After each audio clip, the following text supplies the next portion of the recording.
અહીંયા આજે મેં પોરબંદરના ધારાસભ્ય તરીકે રાજીનામું આપ્યું છે અને કોંગ્રેસ પક્ષના તમામ હોદ્દાઓ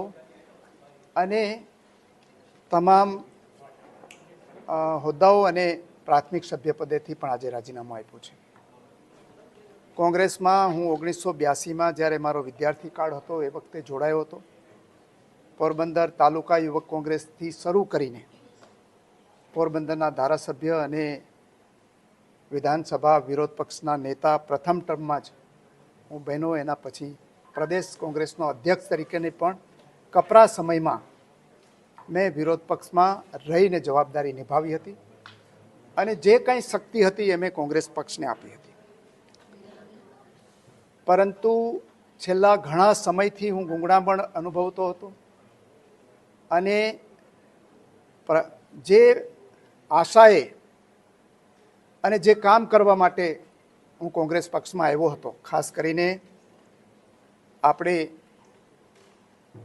દેશને રાજકીય આઝાદી મહાત્મા ગાંધીજીની આગેવાનીમાં 1947માં મળી. પરંતુ મહાત્મા ગાંધીએ પોતે પણ કહ્યું હતું કે આર્થિક અને સામાજિક આઝાદી મેળવવા માટેનું ધ્યેય હજી પ્રાપ્ત કર્યું નથી અને એ ધ્યેય માટે થઈને હું કોંગ્રેસ પક્ષમાં જોડાયો હતો. અને એ મુદ્દાને જ કારણે મને પોરબંદરમાંથી મત વિસ્તારમાંથી ત્રીજી વખત ચૂંટીને મોકલ્યા છે.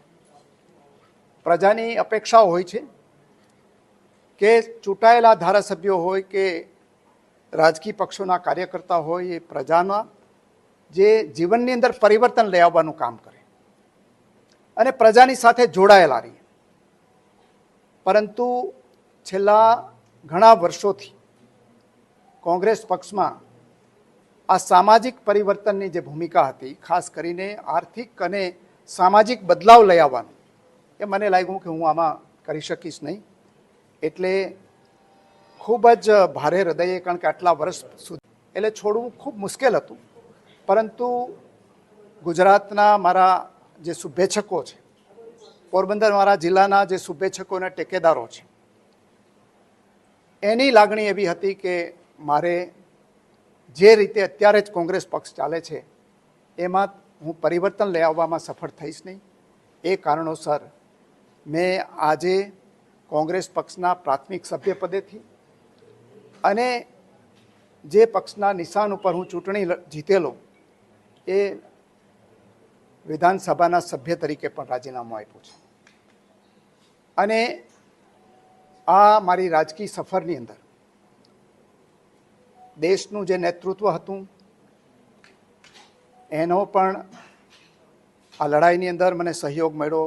સ્થાનિક મારું નેતૃત્વ કોંગ્રેસ પક્ષનું હતું, એને પણ મને મદદ કરી અને મને હજારો કાર્યકર્તાઓ હતા, એણે પણ હંમેશા મારી સાથે એની શુભેચ્છા રહી. આ બધાનો હું આભાર માનું છું. મેં નિર્ણય કરવાની અંદર જે મને વાત આવી એક ત્યાંથી કે જ્યારે પ્રજાની સાથેનો તાંતણો છે એ જ્યારે જો કોઈ રાજકીય પક્ષ ગુમાવી દે તો એ લાંબો સમય ટકી શકે નહીં અને એનજીઓ બની જાય. અહીંયા દેશના લોકોની એક આશા હતી કે રામ મંદિર બંધાય અને કોંગ્રેસ પક્ષે પણ નક્કી કરેલું હતું કે બંધારણીય રીતે સુપ્રીમ કોર્ટના ચુકાદો આવ્યા પછી એનો સ્વીકાર થાય. એ પ્રમાણે થયું છતાં પણ પ્રાણ પ્રતિષ્ઠા મહોત્સવનું આમંત્રણ મળ્યું, એ આમંત્રણ ઠુકરાવવામાં આવ્યું. એ વખતે મેં મારો અવાજ રજૂ કરેલો હતો કે આ પ્રજાની ભાવનાને આહત પહોંચાડનારી બાબત છે અને આવા રાજકીય નિર્ણયો આપણે નહીં લેવા જોઈએ. પરંતુ એ વખતે પણ જે કોઈ પણ આ નિર્ણય કર્યો હોય અને જેણે પણ ડ્રાફ્ટ કર્યો હોય એના ઉપરથી પ્રતીતિ થતી હતી કે પક્ષે પ્રજા સાથેનો જે સંવાદ હોવો જોઈએ એમાં ક્યાંક ને ક્યાંક કચાશ રહી ગયેલી છે. ત્યાંથી શરૂઆત કરીને એના પછી પણ આ બધી બાબતો વારંવાર મેં સમજાવવાની અથવા તો મારો સંદેશ પહોંચાડવાની કોશિશ કરી હતી. પણ એમાં મને સફળતા મળી નહોતી.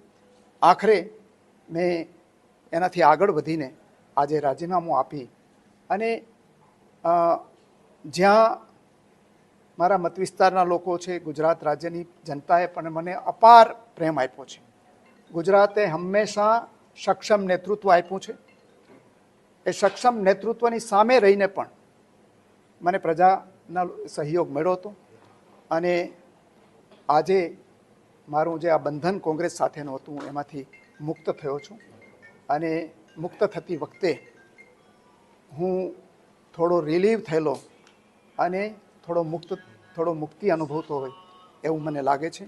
હવે મારા રાજકીય જીવનની નવી શરૂઆત હું બધા મિત્રોને પૂછીને કરવાનો છું.